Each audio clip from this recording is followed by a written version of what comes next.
What's up, everybody? I'm Matt. And I'm Beth. And today we're going to be reviewing the interior in the 2022 Volkswagen Golf R.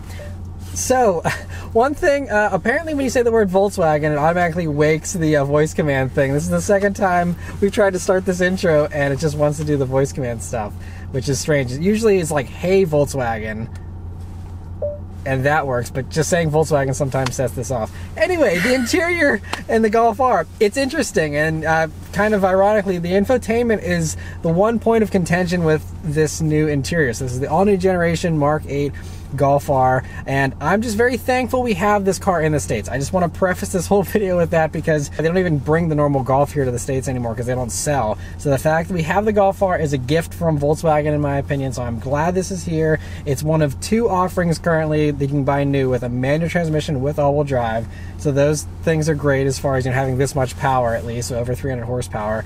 And so as far as this interior, I think there's a lot that is pretty nice and luxurious. They've fully loaded the Golf Rs here for this generation, so they come with every single bell and whistle as standard, and so, I mean, there's a ton of features jam-packed in here that we'll kind of run through briefly, but I think it's pretty high-tech, though, with all the screens you have. It has nice ambient lighting at night, so I think it's pretty nice from that standpoint, at least. Yeah, it's definitely nice. Some of the materials, though, I would say, are a little lackluster. I mean, most of it is plastic. Up front here, you have your smooth plastic, and then you have your, you know, rough plastic. So it is a lot of plastic. I think for your pricing, I would want something a little bit nicer. Speaking of pricing, these do start just under $45,000, and 45 grand can get you some pretty nice vehicles, and some of them honestly have the same performance you get with the Golf R here, so you can't even really bargain with this pricing. It's just that, yeah, I mean, you still have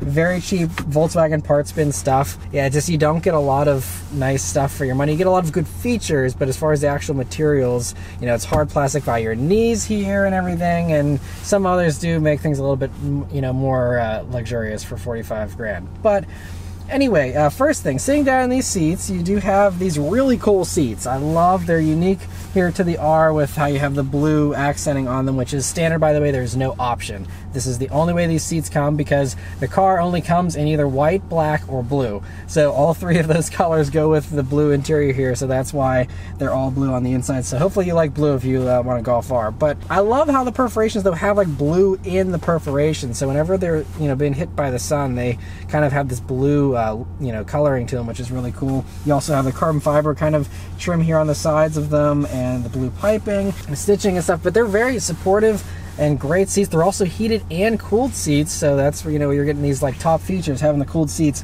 something you can't get in an STI or something like that. So great that you have those. Also on the driver's side here, they are power adjustment with memory, and you even have lumbar adjustments here, so it's great that you have all that. And with the passenger, you have some power and some not. So you can power up and down, but if you want to go back and forth or anything like that, it's going to be a manual for that, and same with up and down. But at least you can go up and down. Yeah, so that is true. Volkswagen's really good about giving you that height adjustment for the passenger seat, because that's something a lot of other companies overlook. But I still think it's strange. Again, everything else in this car is basically fully loaded, and then they cheap out on the passenger seat halfway. Yeah, they give well, you a what power, else is new? But they give you a power seat back, so they bothered to like make part of it powered. So it's not like it's a lightweight thing, because they're still giving an electric motor for that part, but then not for the rest of it.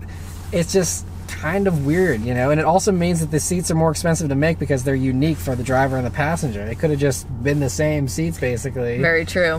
So I don't know. There's a couple head-scratching decisions here with the interior of this car. We'll talk about some of those later, but yeah, I mean, otherwise, I think, you know, they're pretty comfortable. They're also not the softest seats, but this is a sporty vehicle, so I'll give it a pass for that. They're still comfortable enough, in my opinion. Yeah, they are decently firm, but I will say, even with the bolstering, it doesn't seem like you're hugged in so much so that you're in some kind of like sporty, I need to, you know, go around the racetrack 50 times. That is a good point, actually. The Civic Type R, like those seats, like those are very intense, yeah. And it's like you're in a racing seat.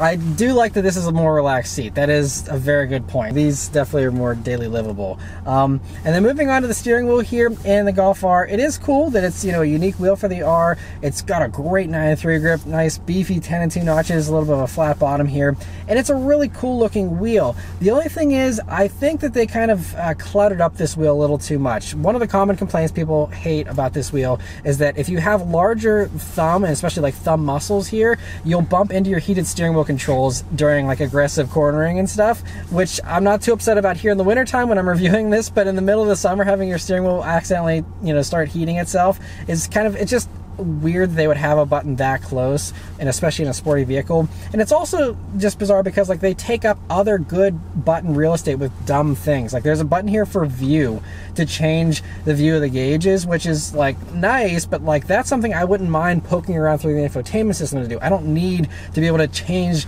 the view of the gauges right here on the steering wheel. Like no other car does that, and that's kind of overkill. And so it's just kind of strange that, you know, like they even have that on the wheel. You do have like an R button here on the wheel, which is nice. That'll immediately shoot you straight into the sportiest drive mode. So that's kind of cool from an enthusiast standpoint to have that quick access. But yeah, if I were to vote on a change, get rid of the heated steering wheel control over here, put it where the view button is, and put that buried in a submenu somewhere. Otherwise, you know, great steering wheel. And it is really nice that it's heated too. That's another nice thing that, for example, you don't get in an STI. If you're in a snowy climate, you know, that could be a huge, you know, selling point here for the Golf R. Moving on to the gauges here in the Golf R, it's pretty cool. You know, you can actually customize the color themes, by the way. You can either pair it up with the ambient lighting or have an independent. And so, you know, it looks really cool. They're pretty high resolution. They're a little bit on the small side. It's about a 10-inch screen here, so it's not quite as large as like the Audi's screens, which are about 12 inches and a little bit more impressive. But still is really nice, gets the job done really well. And I really like the customization you have in them, because in addition to all the different views you can, you know, go through here, you also have the ability to change what is displayed within each of these little things. So you can have G meters, all the kind of fun stuff that enthusiasts want to have. You have all that, and you have different stuff here on this side. So you have gear indicator, you know, boost gauge, all that kind of fun stuff over there, and then just the basic stuff in the middle there. But I really love these gauges. Lots of customization, all the good stuff that enthusiasts want. I think they did a great job with those. You also get a heads-up display here in the Golf R, which is something, again, kind of elevates this over an STI and stuff like that. And it just shows you your basic stuff. Unfortunately, you can't have any kind of fun stuff like a G meter on the head-up display like, you know, GM lets you do in the Cadillacs and stuff like that. But still nice to have nonetheless. Coming over to the center of the dashboard here, though, this is the thing that everyone's been complaining about with modern Volkswagens, is this infotainment system.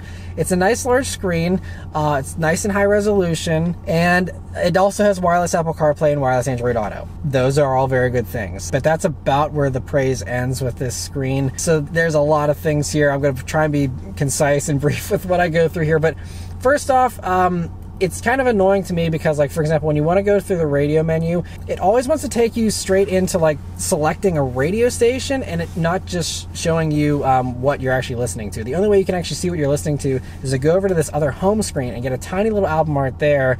And I don't know, just any other car on the market today, when you hit the radio, it brings up what song is playing in the radio station, and this doesn't. It's just constantly putting you through this like scrolling list of stuff that you need to constantly click through. I will say that it does take a couple of steps to get to your heated or your cooled seats here, and when you do press it, it's kind of strange because putting your hand down on the dashboard makes a lot of sense, because especially if you're moving, you're going to want to steady your hand in some sort of way instead of like so pressing that, it is annoying because every time I've tried to put on my heated seat, I end up changing the climate on my side, and it's just really dumb. Yeah, you have this whole thing of capacitive touch here for volume and climate, and it's just the worst place to put it, because that's literally where everyone rests their finger. And I've done it multiple times too, where I'm just trying to, you know, change my heated seat,